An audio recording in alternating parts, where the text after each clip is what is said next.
So I think, part of the interesting thing about Nigeria and Nigerian democracy is that I think sort of the mainstream analysis of how Nigerian politics plays out is just starting to think in categories like class or in categories like ideology, not because they haven't been playing a critical role in politics for a long time, just because I think our analysts have been a bit enamored with, these classic ways of analyzing African politics from the perspective of ethnicity or, sort of opportunism.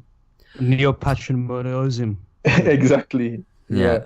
In fact, that's the term that collapses both of those things, isn't it? Yeah. I mean, for those who don't know, that's the classic term that a certain strand of African scholars go to say, like, say things like social classes don't exist in Africa. Neither does ideology. All there exists is patrimonial relations and sort of primordial tribal instincts that govern everything. Mm-hmm. Spot on. Yeah, well put.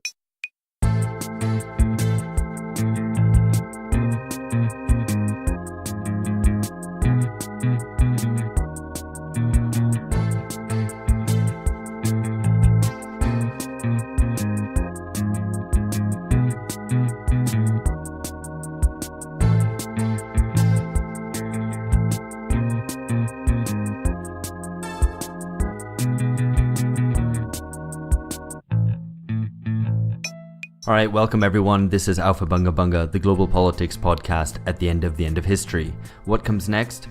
Well, we're recording this on Saturday, the 9th of February, and a week today, on the 16th, Africa's most populous country goes to the polls. This is a race which is generally believed to be between a former dictator, who's been president for the past 4 years, and a kleptocrat of international repute on the other side. So this will be President Muhammadu Buhari of the All Progressive Congress and Atiku Abubakar, who's a former vice president from the 1990s of the People's Democratic Party. All this is going to be explained out, but just as a sort of setting the scene, we all know how Africa is often spoken about and written about as if it sort of lay outside of history, that events are driven by primordial instincts or pre-modern relation, ethnic conflict and so on, rather than economic interests or social classes or ideology or any of the ways that we normally understand developed Western nations. Nigeria, just to take the example, is often written off as a sort of basket case that's failed to develop properly because of tribal disputes or because of corruption. But regular listeners to this podcast will know that sometimes things from the past can in some ways presage the future.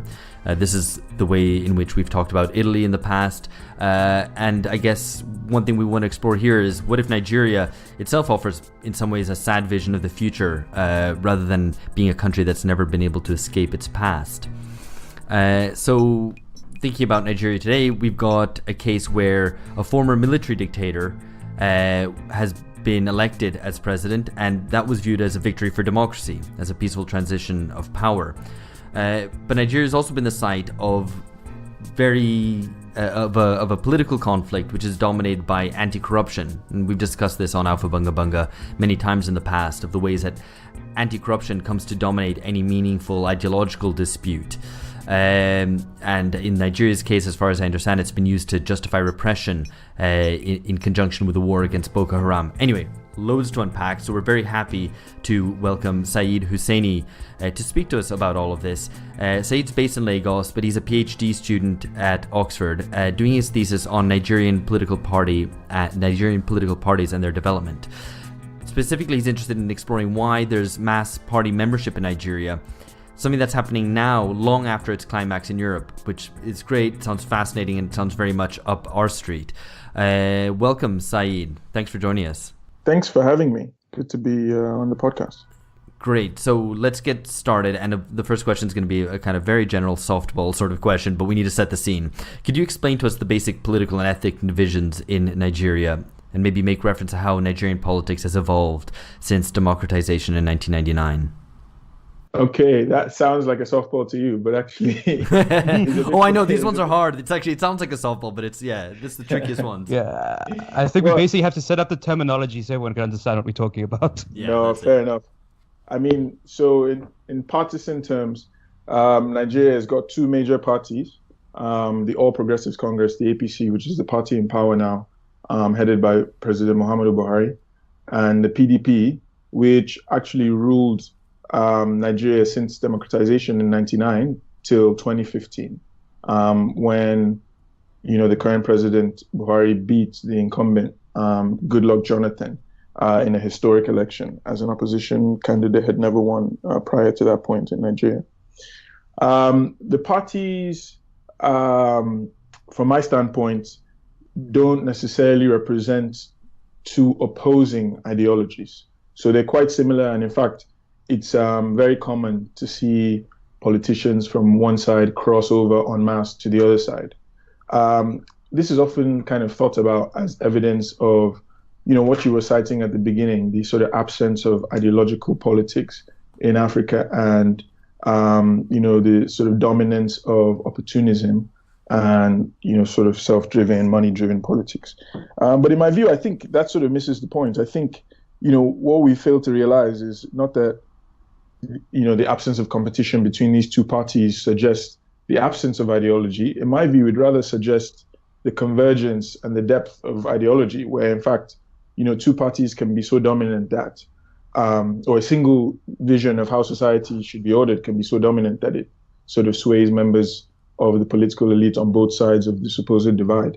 And from my standpoint, that's what that ideology is a sort of fusion of very far right ideas, to do with ethnicity and tribe, and how various ethnic groups should dominate politics. And I'll say a bit more about that in response to your question about the ethnic divide.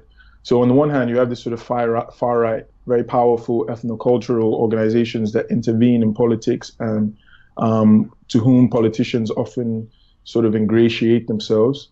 And on the other hand, you have a sort of centrist orientation emerging amongst Nigerian politicians, where conversations around good governance, technocracy, growth, and to some extent even the sort of anti-corruption debates that you referenced lie.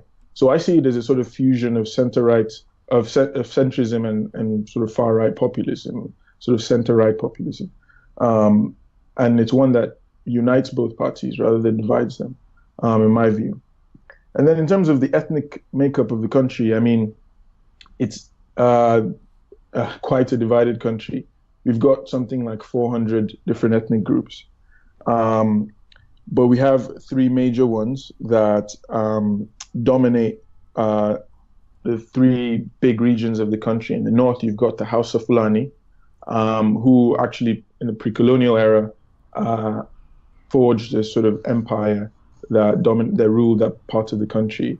And then in the southwest, you've got the Yoruba, and in the east, you've got the Igbo, who some might know were part of a separatist movement that sparked the Nigerian Civil War, where the state of Biafra was born and then subsequently defeated in the Civil War by the Nigerian state. So yeah, it's a country marked by quite a few divisions and a very complex history. But despite that, we've somehow arrived at the point now where we have two parties that more or less represent the same ideological and sort of normative outlook.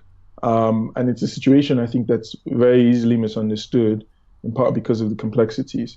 But this election promises to be an interesting one, I think, from a number of these standpoints. I think this is great, especially this sort of fusion that you were speaking about between the sort of far-right, populist, ethno-nationalist politics and sort of centrist, technocratic, anti-corruption politics, because that definitely sounds a lot like what's happening in Europe or Brazil right now, where you have someone like Sergio Moro, who's a supposed centrist, modernist, anti-corruption crusader aligned with Bolsonaro. It sounds very familiar. Right. Yeah. Okay, now let's just to move on a bit.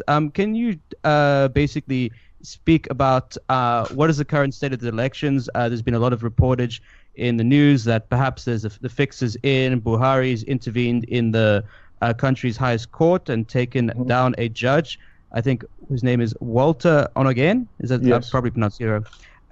Is this a sign that the fix is in? What's basically happening with these elections right now? Sure. I mean, yeah, I think, the power of incumbency is quite, strong in a context like Nigeria, where, a lot of the institutions, particularly the judiciary and the electoral institutions, are still undermined, quite frequently. And so, yes, so Buhari, like you rightly said, has recently just removed or suspended the Chief Justice of the Supreme Court, Walter Onnoghen. And this is being interpreted as a move to prevent his party from losing electoral disputes in courts.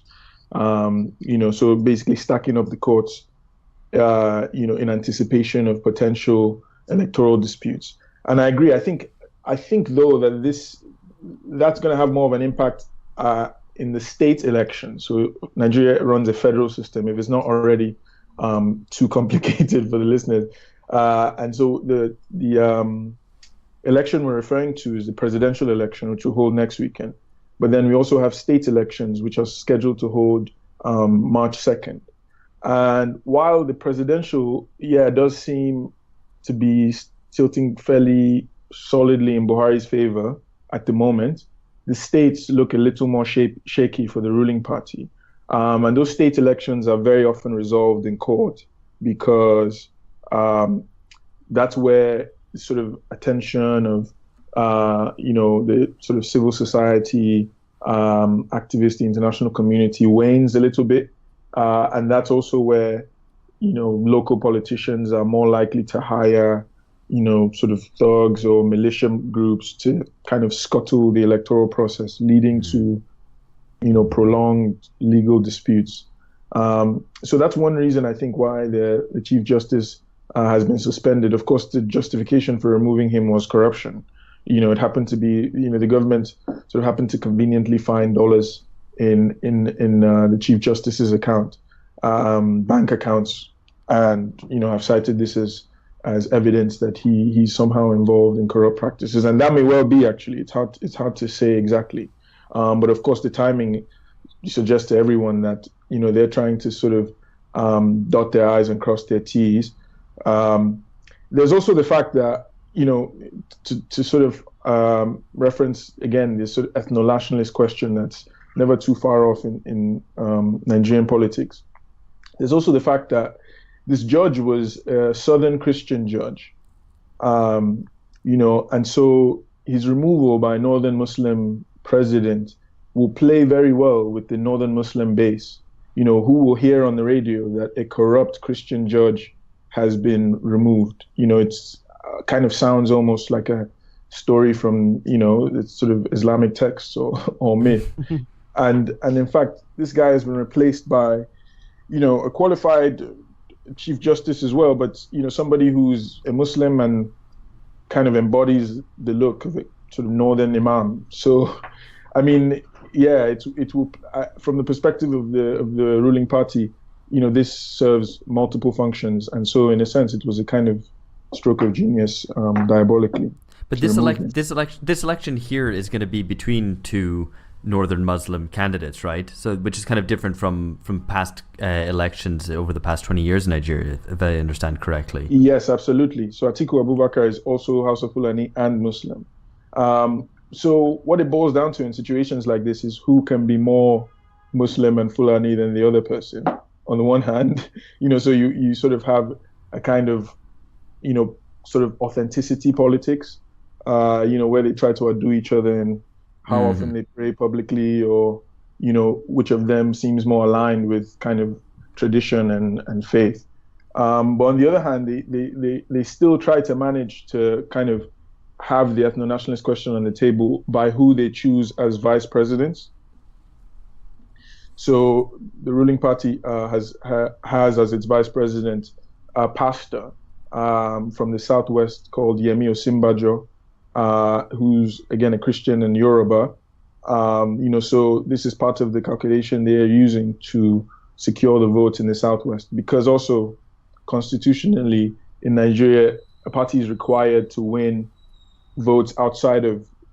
You can't win an election only in one region, right? You have to have a spread across multiple regions, and so the way in which parties try to navigate this is by having a mixed ticket of maybe a president from one region and the vice president from another. On the other hand, the PDP, the opposition party, even though the front runner Atiku is a northern Muslim, his running mate is Peter Obi, who's from the southeast, and is a Christian Igbo politician. So yeah, the sort of specter of ethno-nationalism, even if it's sort of pushed to the vice presidential level, is still ever present in our electoral politics. So just to follow in on this, what is the role of anti-corruption politics in this election? And also, what was the role of sort of anti-corruption in the election of Buhari himself? He was, if I remember correctly, his big promise was he was going to clean up the country because he knew what was wrong and he wasn't beholden to the same interest as a sort of outsider figure, of course, as the outsider former military dictator. And I mean, I kind of feel sometimes, and it's something I've written about a lot, that in when basically there's not a huge sort of political division between the major political parties, particularly in terms of things like economic policy, anti-corruption replaces having to promise to deliver, development or projects or welfare to voters. So is this something that would be fair to say in Nigeria? And how does anti-corruption politics work there exactly? Yeah, it's a good question. And you're right that what brought Buhari to power, one of the main pillars of his campaign was a sort of fight against corruption. And in fact, this is part of the reason why his legacy as an former authoritarian dictator in the 80s was kind of repackaged and renovated, because, having that credential as having been a military guy who cracked down sort of firmly on corrupt politicians in his time, which he did do, and, in very repressive ways, was something that was quite welcomed by Nigerians in 2015. Because the former president, Goodluck Jonathan, his administration was perceived to have been sort of monumentally corrupt.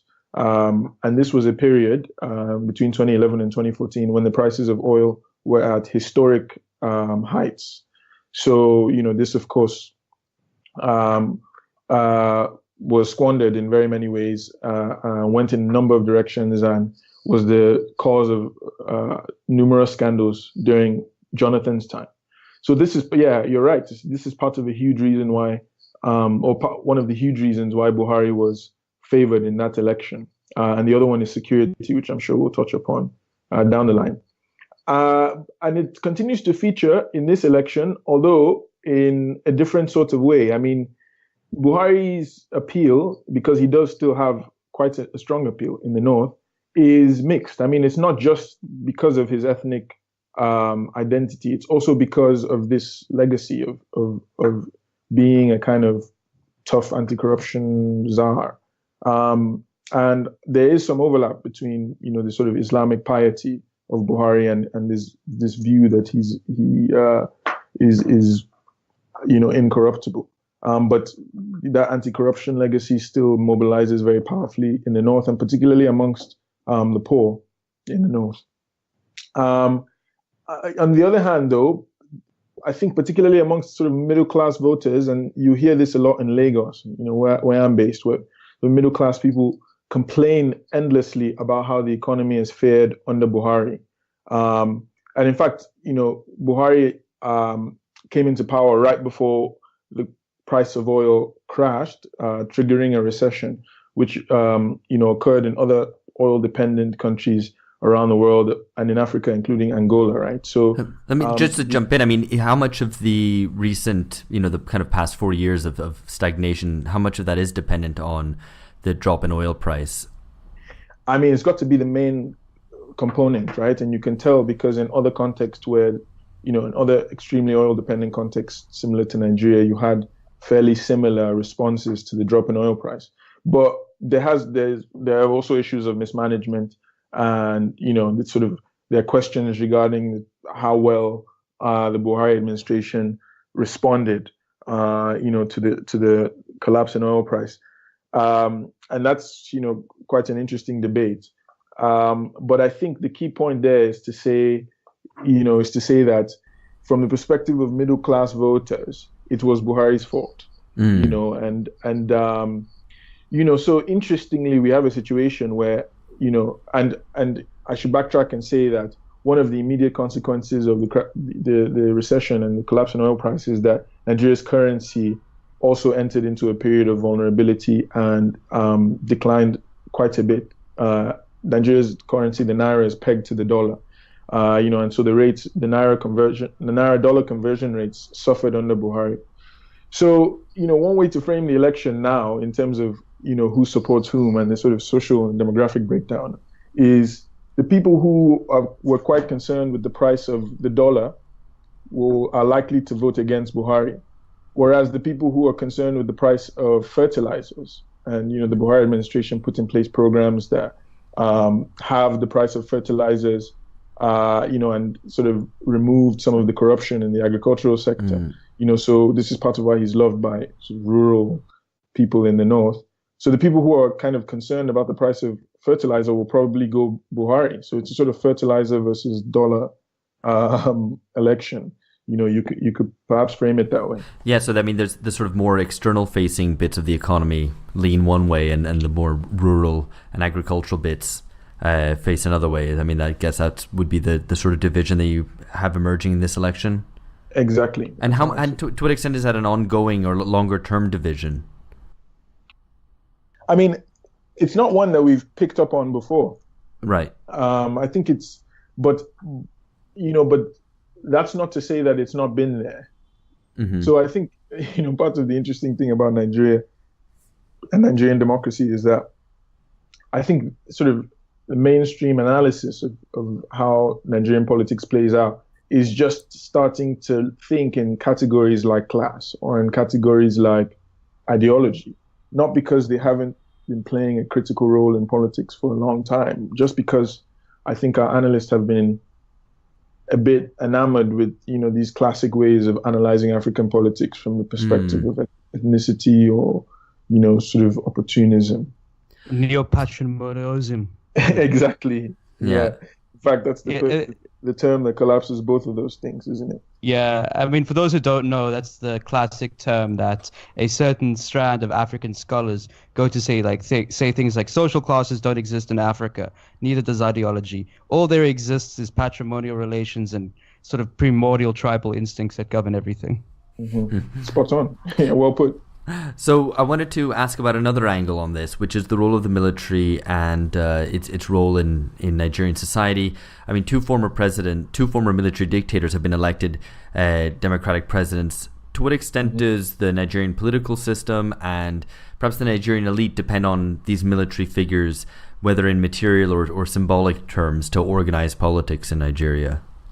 It's a really good question, and I think it touches on one of the kind of fundamental issues in Nigerian politics, and it's the fact that the sort of military, the top brass of the military from the 70s and 80s still materially dominates Nigerian politics. So, these are the leaders who, in the midst of Nigeria's oil boom, Nigeria's first oil boom in the 70s, were enriched and were kind of in the upper ranks of the military when Nigeria came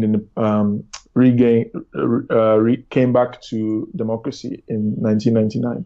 And lots of these former military leaders still continue to fund parties, still continue to run in elections, and they still maintain, in some cases, quite a bit of popularity from that era, despite the fact that lots of them also were anti-democratic and repressive. And that's an interesting contradiction that we're, I think, as a nation, still trying to resolve. And you're right to say, part of the influence is also symbolic. Someone like Buhari, like we said, in part mobilizes voters because they see him as a strong-willed guy who can kind of beat politicians back into shape. But in terms of formally, and in the contemporary era, the military, I think, has retreated from politics. I think the generation of military leaders of retired military leaders that still participate was probably the last one that kind of saw itself as a kind of vanguard or sort of protective sort of cadre of Nigeria's democracy. But after they left, they also retired a bunch of their contemporaries and did a kind of sweep of the military, removing a lot of the sort of political influences that were still in place. So the military nowadays is a lot less, at least as a formal institution, is a lot less politicized than it used to be, and is more likely to actually follow the instructions handed down by the now civilian former generals. To come in again, I think one of the other things that you see in some of the Western coverage of these elections, and this is something that we've been seeing for years in terms of coverage of African politics, particularly when the Afropolitan thing was more fashionable, which is basically that there's this new middle class youth who are more international, who are sick and tired and restless of the old ways and want something different. And in this election, the narrative is this talk of the Modern Democratic Party, which is a very original name, right? Right. Led by, I believe, a Nigerian singer, and I'm probably going to butcher this name, Olubankole Wellington. Yeah, Banky W. Yeah, Banky W. And I have to like read this quote from his, I think, keynote speech when this party was launched, because this is just amazing for me. He goes, and Arsenal fan TV viewers will appreciate this. I realized that in all my years of activism in Nigeria didn't amount to much more than my plight as an Arsenal fan. You see, as Arsenal fans, we love our club, but we know it was time for change. We complained, we tweeted, we held up banners at the stadium, we shouted and hashtag for many years. Yeah. So is this just like a new wave of celebrity politics? Is this something which is actually meaningful beyond the people who want to use Arsenal fan TV to understand Nigerian politics? Unfortunately, I think it's probably not that useful, sadly. I mean, I think, yeah, it's true that we're seeing on multiple levels, we're seeing new demographics participate in Nigerian politics. So like we've just talked about generals, but in fact, they're not the only ones that are, quite influential in national and state level politics. You also have a new class of professionals who have emerged as governors, or even the vice president, who's a sort of constitutional lawyer. So Nigeria has already witnessed, I think, a first or second wave of kind of non-military politicians, and I think the outcome has been disappointing.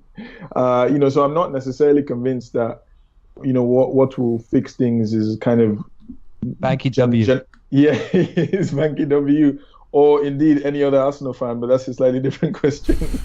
These are niche references for those who don't follow. I don't think I'm not even going to explain out what it is. I can't trust them with power. They're hysterics.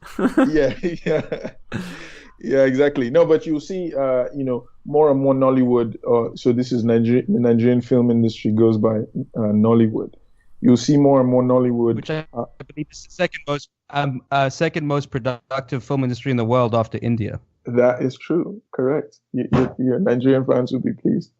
But yeah, you'll see more kind of popular figures emerge and participate in politics. But yet, as of yet, we've not really seen any of these figures embrace radical ideas, right? Embrace kind of different conceptions of how you would actually order society. I mean, the majority of them still either belong to the mainstream parties that are dominated by these figures that we've discussed, or are sort of standing up new parties that are still aligned one way or the other with the major ones.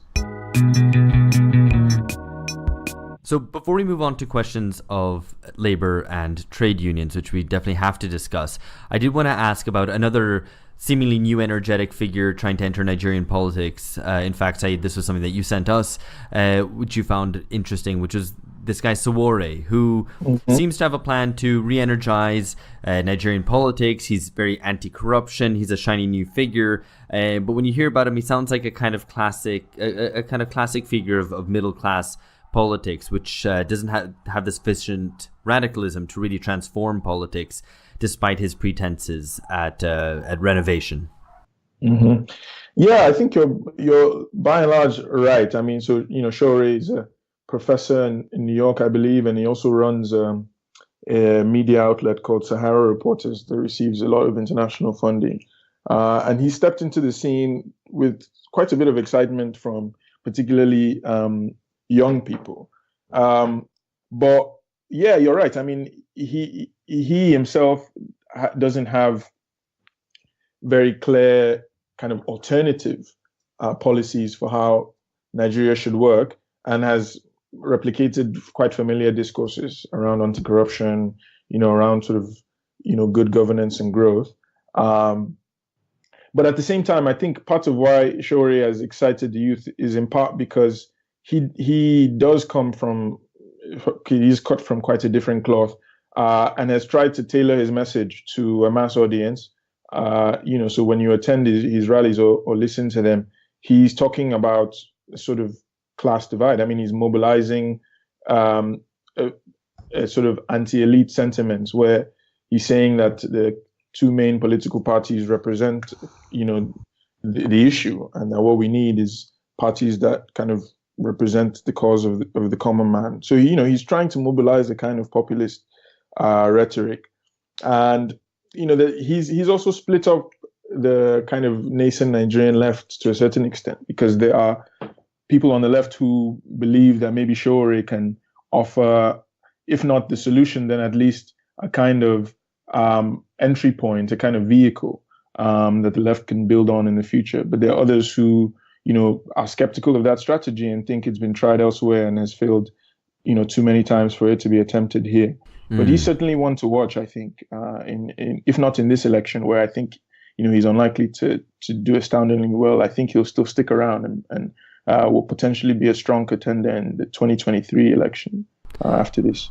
Interesting. I mean, I mentioned it just because that type of figure seems so similar, I think, particularly in a lot of politics of the semi-periphery and periphery, where you have someone who goes off to, to the core, goes to Europe or North America and then returns. And I mean, under in our times, I don't mean, during the Cold War, because then often they'd come back radicalized and in a Marxist form, or carrying Marxist politics, whereas many of these figures in our time seem to come back with, some sort of technocratic populism, which sounds like an odd sort of construction, but it's something that we've spoken about in the past, where they have populist elements, but often quite technocratic solutions for renewing a country's politics.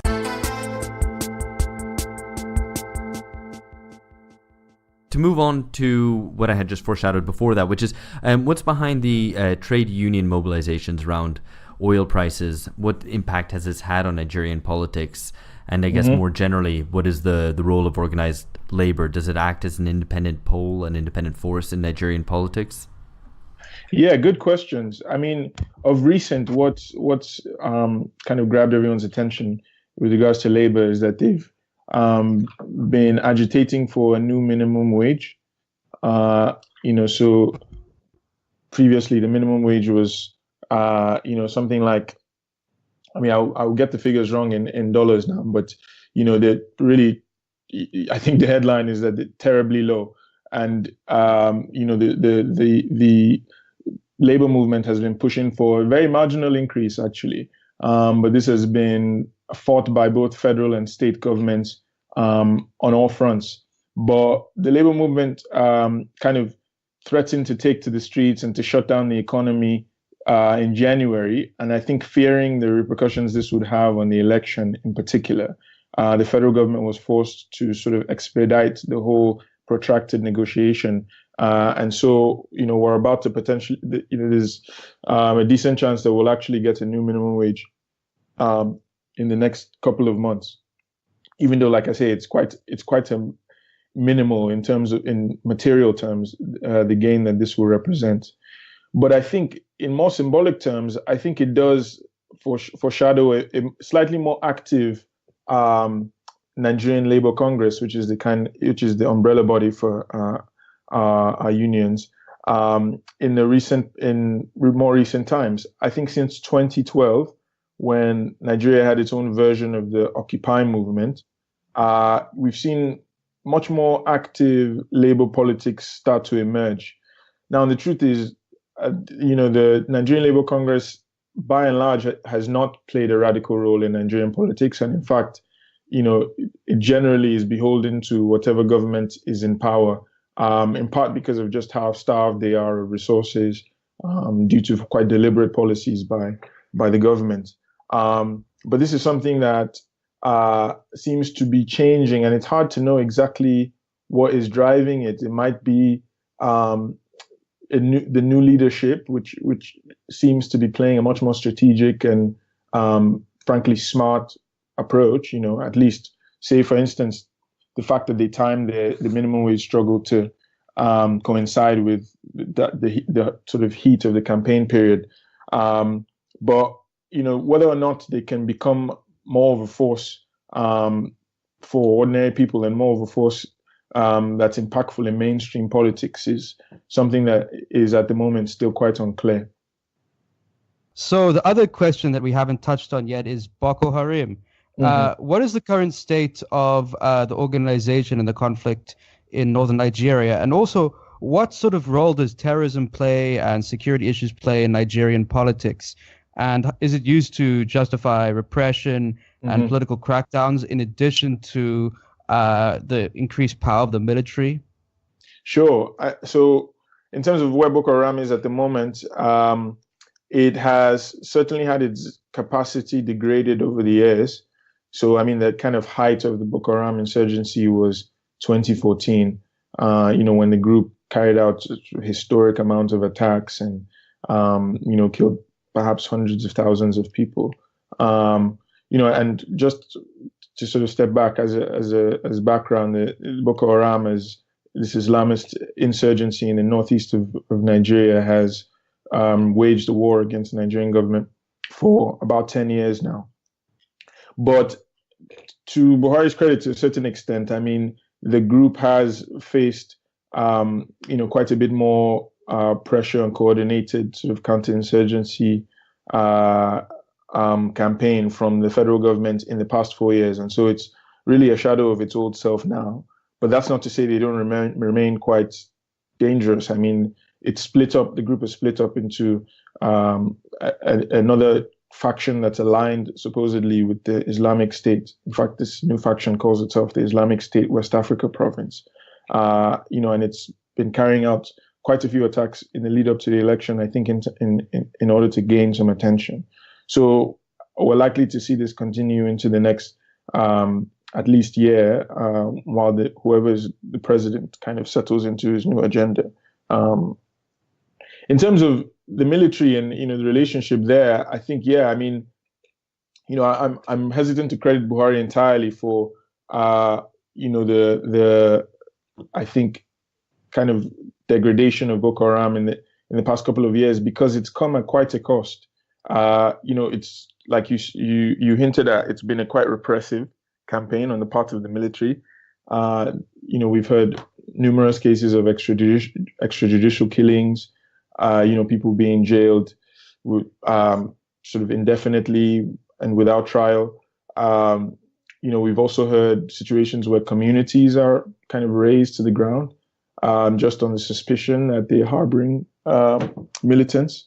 So it has been an extremely nasty campaign and continues to generate a very sort of horrific humanitarian situation with internally displaced people who are vulnerable to attacks, both from the government, in cases where, either by accident or, just by sheer negligence, communities get bombed by airstrikes.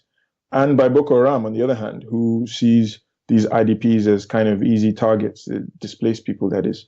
That situation remains quite a painful and deadly one. And even though Boko Haram is on the back foot, we still see news of attacks on an almost weekly basis.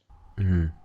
I mean, I think we often, with these sorts of, military campaigns or whatever sort of repressive policing campaigns, even if it's in a totally different part of the country, one often ignores the extent to which these things have effect on the internal life of the nation in a more general sense, in sort of increasing repression. So it's interesting to hear you discuss that. I think we're nearly done and would like to wrap up here. I asked you kind of softball question, which it proved to be much harder at the start, but I'm going to ask you another one, which might also seem kind of general, but might be kind of tricky. But basically, first of all, could this election be fixed and what would be the repercussions of that? And then more generally, what do you see the kind of trajectory looking like for Nigeria? I mean, is it a kind of stable situation, which is, anchored in this sort of phony conflict between the two main parties, or is there more kind of centrifugal forces at work? Is there any kind of new energy which is going to change Nigerian politics in the forthcoming couple of years, for good or ill? Those are good questions. I mean, in terms of the credibility of the election, the government agency that manages the election is called INEC, the Independent National Electoral Commission. They have improved their capacity over the years. I mean, part of the big story that made the 2015 previous presidential election historic is that the INEC did a good job. So even if we expect some level of kind of a fix, I think we'll see it more in terms of politicians sort of trying to hire thugs or local criminal groups to sabotage various polling stations. And we'll also see, like I suggested earlier, a lot of legal disputes after the fact. But I think in terms of the management on the day of the election, INEC will probably be the strongest of all the kind of state institutions and the least, I think, biased of the state institutions that will play a part in this election. While the police, for instance, and the judiciary, as we've seen, is quite stacked against the opposition. So I think I wouldn't be surprised if by, quite general terms, the election is run in a fairly credible and transparent way. But you can never say that 100% or guarantee that 100% in an election in Nigeria. In terms of long-term trends, I think these parties really are entrenching their grip. They, unlike a lot of the newer parties or the smaller parties that are led by, one of the other charismatic candidate, be it Banky W, we talked about earlier, or Shore, these parties have a national, sort of nationwide reach that reaches down into neighborhood polling units. So they're quite extensive networks of organized sort of party bureaucracies. And I mean, it seems like in the short run, they'll continue to dominate federal electoral politics. But I think one area where we're seeing, some new impulses emerge is in local politics at the state level. And I think our third parties and our sort of alternative candidates are beginning to realize that if you can't play at the national level, if you can't sort of just come out and announce your presidential candidacy, then maybe you can try to build a local base, and this is something that I think a lot of the members of Nigeria's left who are participating in Showere's campaign have been suggesting will be a positive direction to go in the future.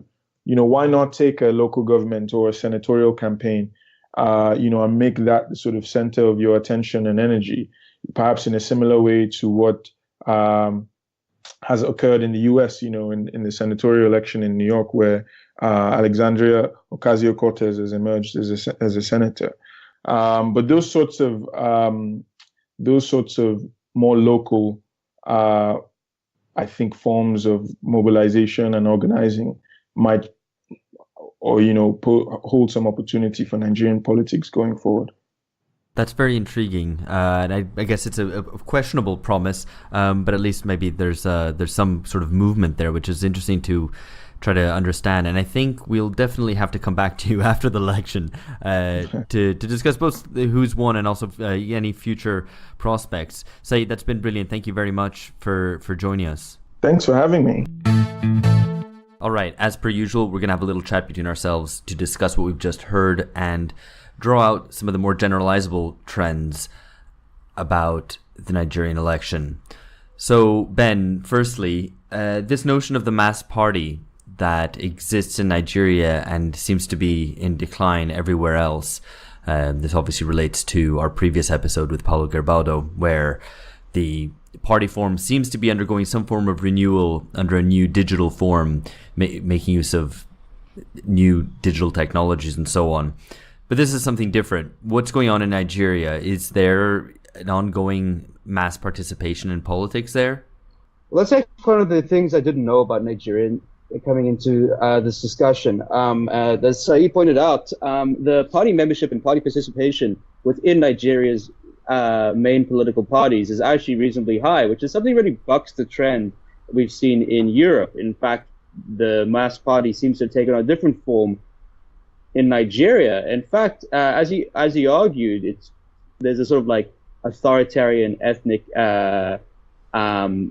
conservative hegemony within the party system, combined with sort of a consensus on neoliberal economics or pro-market economics, which is real. But the idea that people are actually participating in this and are active participants in the party system is something which I think merits more attention. Perhaps we can bring him on again, because it's something which really we have to understand what particular dynamics are behind this and how this sort of bucks and changes with global trends. And which also raises questions is this sort of ideological consensus, even if it's to sort of far-right politics in some of the cases, as Saeed pointed out in the ethnic politics of Nigeria, is something which can actually bring people in, which is kind of a scary thought. Is this something that could happen in a European country? Is this something that could happen in perhaps a South American country, where people are actively participating in mass parties, but which are pursuing quite dangerous projects without ideological opposition?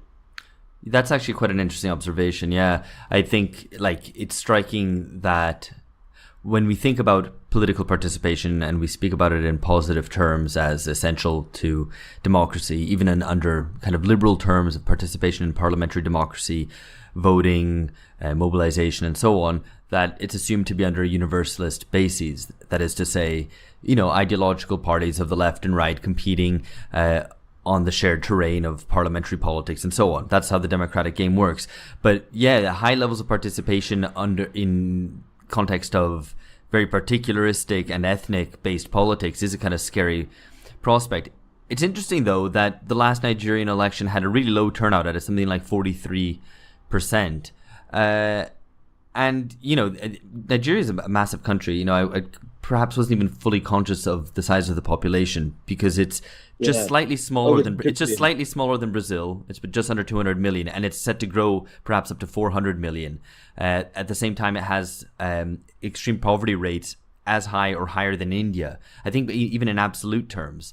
So that's really quite stark. And as I think we discussed earlier, it has the highest rate of Moet champagne consumption in the world as well. So that paints a certain picture. And if that then devolves into sectarian or ethnic conflict, that's quite a scary prospect. Actually, I sort of follow straight on your point about participation. Actually, one of the arguments that sociologist Dylan Riley makes in his study, The Civic Origins of Fascism, I think that's the name of it. But you can also basically preview this argument in a shorter form and more updated in his recent New Left Review essay on Trump.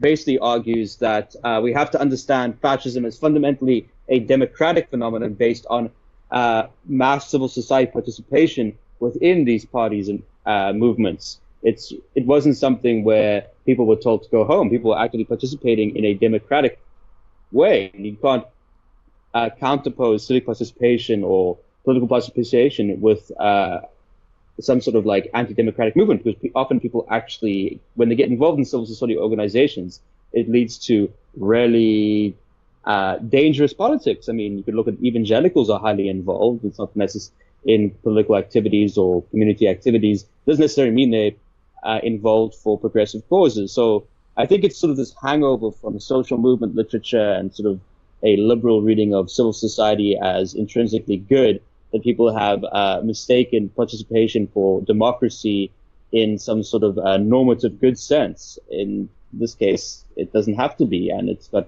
historical comparisons with phenomena were profoundly democratic but anti-democratic, if that contradiction makes any sense. Right, and I mean, I guess the argument, we're getting slightly a bit of a tangent here, but the argument about fascism there is that fascism emerges to counter also the mass participation of the left. I mean, that it is to say that it's a threat of organized mass communist parties, and which fascism rises up to counter. But it also relies on a high degree of civic participation from the sectors of society from which it draws most, so from agrarian areas and from the kind of urban petty bourgeoisie.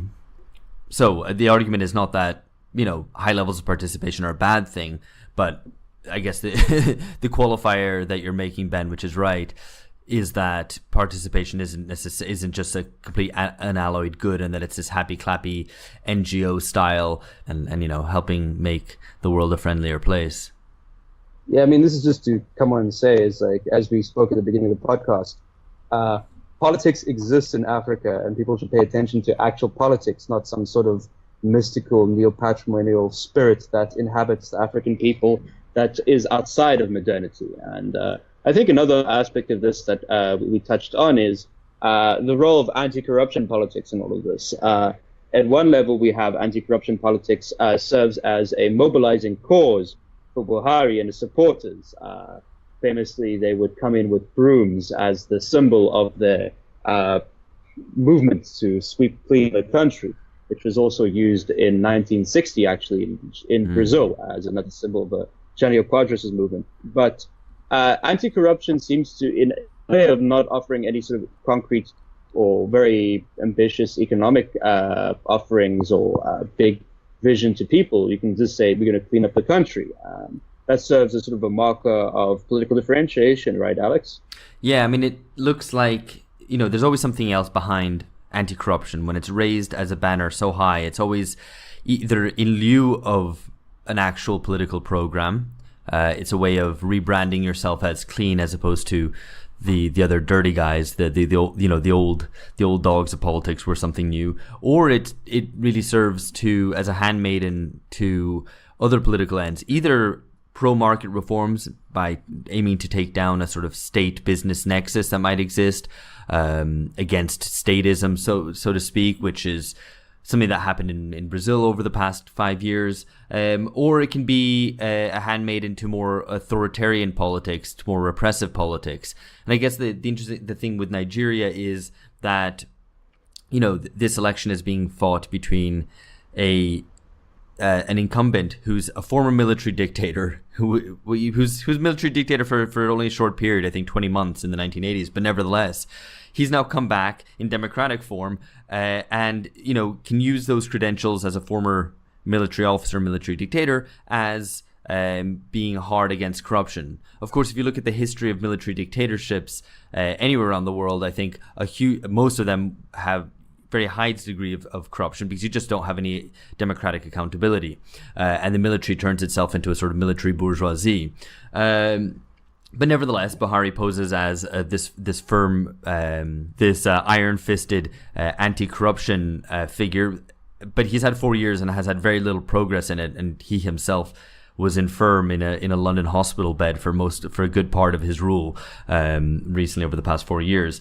And then on the other side, you've got this neoliberal, right, who is very obviously tainted with corruption precisely because he inhabits the sort of money nexus in a much more obvious way than Buhari. And so you can see what the ideological differentiation is there in what purpose anti-corruption serves, whether one is less corrupt than the other or will make more progress in rooting out corruption or transforming the institutions of politics in Nigeria, I think is something we could be very skeptical about. Oh, yes. I also think that the idea that you can clean up corruption just through changing faces or cracking down on the wrong people has proven to be a quite ineffective political paradigm. I also think that we should also remind listeners that Buhari's stays in London hospitals bring us back to the previous president, Goodluck Jonathan, who inherited his position as he was the vice, as the elected president had actually spent almost a year, I think. I forget the exact amount of time, but it was a ridiculous amount of time, mysteriously vanished at a clinic in Saudi Arabia. There was a lot of rumors he had died earlier, and they just kept us on to hide the succession battle brewing beneath the scenes. But he was Nigeria replaced by Avril Lavigne.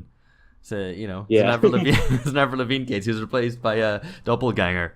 No one knows. Yeah, but, Gucci Man, who was apparently cloned. But in that case, it just seems that Nigeria doesn't have a very good health record for its presidents, and these long stays in foreign clinics rarely make one feel confident in the health of the country going forward. All right, all very interesting stuff. I want to echo Ben's call as well, that to actually have a read about African politics and not obviously assume that it's just a morass of sectarian, identitarian, ethnic conflict, pre-modern neo-patrimonialism.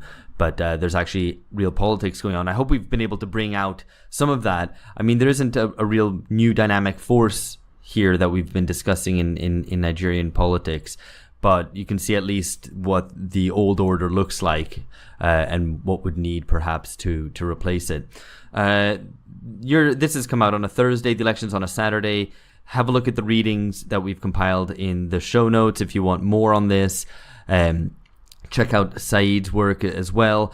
And we are back, actually sooner than you might expect. We're back with a little bonus episode with Amber Lee Frost talking about media shitness. That's out right at the very beginning of next week. Catch you then. Bye-bye.